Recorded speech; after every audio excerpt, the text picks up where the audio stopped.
Welcome to KTCவே. Previous வீடியோல நம்ம வந்து லைக் ஆப்ரேட்டர் எப்படி யூஸ் பண்ணணும் அப்படிங்கறத சில எக்ஸாம்பிள்ஸ்ல பார்த்திருந்தோம். அதை நான் ஐ பட்டன்ல கொடுக்குற ரெஃபர் பண்ணுங்க. இப்ப அதோட கண்டினியூஷன் பார்க்கலாம்.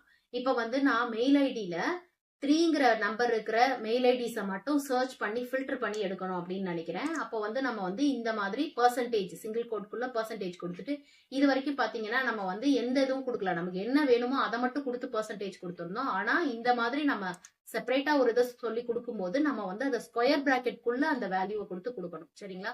இப்ப நான் இங்க வந்து 3ன்னு ஸ்கொயர் பிராக்கெட்குள்ள கொடுத்துருக்கறதுனால மெயில் ஐடியில 3 இருக்கிற ரெக்கார்ட்ஸ் மட்டும் 3000 சம்திங் ரெக்கார்ட்ஸ் இருக்கு, அதை மட்டும் எனக்கு ஃபில்டர் ஆகி வந்துருச்சு பாருங்க. இதே மாதிரி 3ன்னு இல்ல, இன்னும் நான் வேறையும் கொடுக்கலாம். இப்ப நான் இங்க வந்து அடுத்தது 1ன்னு கொடுத்துருக்கேன். ஓகேங்களா? அப்ப 1 இருக்கிற ரெக்கார்ட்ஸ் மட்டும் எனக்கு ஃபில்டர் ஆகி வரும். இந்த மாதிரி நம்ம வந்து ரெக்கார்ட்ஸ் எடுத்துக்க முடியும். அடுத்தது வந்து இப்ப வந்து நம்ம இது வரைக்கும் நம்ம லைக் யூஸ் பண்ணிட்டு இருந்தோம்ல, இதே மாதிரி அது இல்லாதது. இப்ப வந்து ஏல ஸ்டார்ட் ஆகாத லெட்டர்ஸ் எல்லாம் எனக்கு நேம்ஸ் உள்ள ரெக்கார்ட்ஸ் எல்லாம் எனக்கு வேணும் அப்படின்னு நினைக்கிறேன். அப்ப நம்ம வந்து என்ன கொடுக்கலாம், நாட் லைக்ங்கிற கீவேர்ட் நம்ம யூஸ் பண்ணலாம். அப்ப இங்க இந்த மாதிரி நம்ம நாட் லைக் யூஸ் பண்ணும்போது ஏல ஸ்டார்ட் ஆகாத ரெக்கார்ட்ஸ், மிச்சம் இருக்கிற ரெக்கார்ட்ஸ் எல்லாத்தையும் நமக்கு எக்ஸிக்யூட் பண்ணும். இங்க பாருங்க, இதுல ஃபர்ஸ்ட் நேம்ல வந்து ஏ ஸ்டார்ட் ஆகிறதே இருக்காது, அதை விட்டுட்டு மிச்சம் இருக்கிற எல்லா ரெக்கார்ட்ஸையும் நமக்கு காட்டும். அதே மாதிரி ஆர்ல முடிகிற ரெக்கார்ட்ஸ் ஏற்கனவே நம்ம ப்ரீவியஸ் வீடியோல பார்த்திருந்தோம். இப்ப ஆர்ல முடியாத ரெக்கார்ட்ஸ் எல்லாம் நம்ம கேட்கிறோம். அப்ப நாட் லைக்ங்கிற ஆபரேட்டர் நம்ம கொடுக்கும்போது இப்ப வந்து ஆர்ல முடியாத ரெக்கார்ட்ஸ் மட்டும் நமக்கு எடுத்துட்டு வந்து கொடுக்கும். சரிங்களா?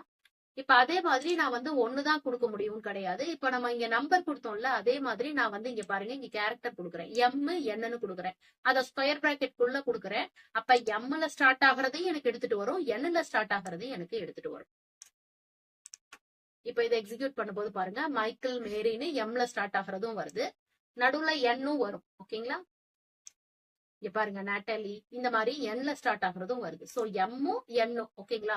இது அல்லது இது அப்படின்னு நம்ம சொல்றோம். அப்ப வந்து இந்த மாதிரி நம்ம கொடுத்துக்க முடியும்.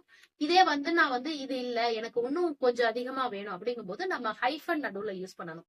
இப்ப அடுத்ததுல பாருங்க, நான் A-F கொடுத்திருக்கேன், அதையும் நான் ஸ்கொயர் பிராக்கெட் குள்ள கொடுக்குறேன். ஓகேங்களா? அடுத்தது பெர்சன்டேஜ் கொடுக்கவும் மறக்க கூடாது. இந்த மாதிரி கொடுத்துட்டு நான் ஆர்டர் பை யூஸ் பண்ணிருக்கேன். அப்ப ஆர்டரா எனக்கு வரும். ஃபர்ஸ்ட் ஏல இருக்கிறது வரும், அடுத்தது பி, அடுத்தது சின்னு எஃப் வரைக்கும் இருக்கிற ரெக்கார்ட்ஸ் மட்டும் எனக்கு ஃபில்டர் பண்ணி எடுத்துட்டு வரும். அதுக்கப்புறம் உள்ளது வராது. இப்ப பாருங்க, ஏ பி சின்னு வந்து பாருங்க. சோ வந்து இந்த மாதிரி நமக்கு ரெக்கார்ட்ஸை ஃபில்டர் பண்ணி எடுத்துக்க முடியும். இப்ப அடுத்தது நான் வந்து அண்டர் ஸ்கோர் எப்படி யூஸ் பண்ணணும் அப்படின்னு பாக்கலாம். அண்டர் ஸ்கோர் அப்படின்னா இப்ப வந்து ஒரு அண்டர் ஸ்கோர் கொடுத்தோம்னா ஒரு கேரக்டர் மென்ஷன் பண்ணும். சரிங்களா? அதே மாதிரி நான் இங்க வந்து 3 அண்டர் ஸ்கோர்ஸ் கொடுத்திருக்கேன்.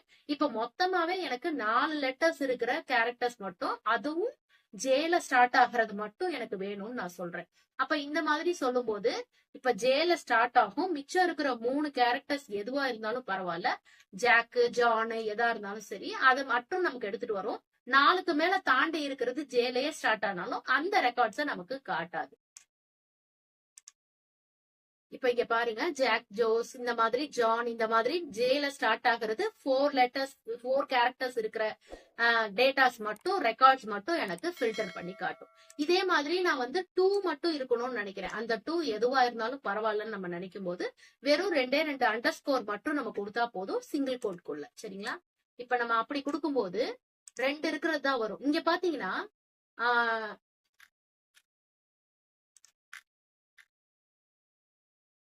ஃபர்ஸ்ட் நேம்ல பாருங்க, இங்க ஜேவோன்னு இருக்கு, ஆனா இங்க ஏ மட்டும் வந்திருக்கு அப்படின்னு பார்த்தா அந்த டாட்டையும் சேர்த்து எடுத்துக்கும், அதையும் அது ஒரு கேரக்டரா தான் கன்சிடர் பண்ணும். சோ அதனாலதான் A.K. நமக்கு இந்த ரிசல்ட்ல வருது. அடுத்தது அதே மாதிரி 4 லெட்டர்ஸ் தான் அப்படின்னு ஸ்பெசிஃபைடா எல்லாம் கிடையாது, நமக்கு எத்தனை லெட்டர்ஸ் வேணாலும் எடுத்துக்கலாம். நான் பாருங்க 5 லெட்டர்ஸ்னு சொல்றேன், அப்ப 5 அண்டர் ஸ்கோர் கொடுக்கணும். 7 லெட்டர்ஸா 7 அண்டர் ஸ்கோர். இப்ப அதுலயே வந்து ஸ்டார்டிங்ல இது இருக்கணும், மிடில்ல இது இருக்கணும்னா அப்ப நம்ம அதுக்கேத்த மாதிரி நம்ம அங்க கொடுத்துக்கலாம். ஓகேங்களா? இப்ப நான் இங்க அடுத்ததுல பாருங்க, இப்ப இது வந்து 5 லெட்டர்ஸ் இருக்கிறது. 5 லெட்டர்ஸ் இருக்கிற ஃபர்ஸ்ட் நேம்ல 5 லெட்டர்ஸ் இருக்கிற கேரக்டர்ஸ் மட்டும், ரெக்கார்ட்ஸ் மட்டும் எனக்கு வந்துடும். அதே மாதிரி நான் ஜேல ஸ்டார்ட் ஆகணும், ஈல முடியணும், எக்ஸாக்டா 4 லெட்டர்ஸ் தான் இருக்கணும்னு நான் சொல்றேன். அப்ப வந்து ஜே கொடுத்துட்டு நடுவுல 2 அண்டர் ஸ்கோர் கொடுத்துட்டு ஈ கொடுத்துட்டா இப்ப மொத்தமா 4 இருக்கிற ரெக்கார்ட்ஸ் மட்டும் தான் எனக்கு வரும். ஜேல ஸ்டார்ட் ஆகும், ஈல முடியும். ஓகேங்களா? ஜே, ஜோஸ், அந்த மாதிரி. ஓகே, இந்த மாதிரி நம்ம ரெக்கார்ட்ஸை எடுத்துக்க முடியும். அடுத்தது நான் வந்து இங்க சொல்றேன், இங்க எனக்கு 3வது லெட்டர் வியா இருக்கணும், அதுக்கப்புறம் எத்தனை கேரக்டர்ஸ் இருந்தாலும் பிரச்சனை இல்ல. அதுக்கு முன்னாடி 2 கேரக்டர்ஸ் தான் இருக்கும். சரிங்களா? இப்போ வந்து தேர்ட் லெட்டர் வியா இருக்கணுங்கிற பட்சத்துல அதுக்கு முன்னாடி 2 என்ன வேணா இருக்கலாம். ஓகேங்களா? அப்ப 2 அண்டர்ஸ்கோர் கொடுத்துறோம், வி கொடுத்துறோம், பின்னாடி பெர்சன்டேஜ் கொடுத்துறோம். இப்ப வந்து பாத்தீங்கன்னா நம்ம அண்டர்ஸ்கோரையும் கொடுக்குறோம், பெர்சன்டேஜையும் கொடுக்குறோம். இது 2 கொடுத்தாலும் நமக்கு வந்து ரெக்கார்ட்ஸ் எடுத்துட்டு வரும். இங்க பாருங்க, இங்க டெவின், கெவின், ஜேவியர் இந்த மாதிரி நடுவுல வி வர்றதா நமக்கு ரெக்கார்ட்ஸ் ஃபில்டர் பண்ணி எடுத்துட்டு வந்துருச்சு. முன்னாடி எது இருந்தாலும் பரவாயில்ல, பின்னாடி எத்தனை கேரக்டர்ஸ் இருந்தாலும் பரவாயில்லங்கிறதுனாலதான் இந்த மாதிரி நமக்கு கொண்டு வந்துருச்சு.